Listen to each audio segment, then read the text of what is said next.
Strategiya ishlamayotganini belgilari. Brend nomi o'smaydi.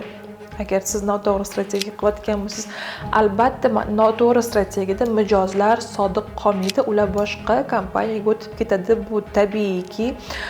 Asosiy ko'rsatkichlar o'zgarmaydi, ya'ni sotuvlar soni yoki obunachilar soni, qiziqganlar soni oshmaydi.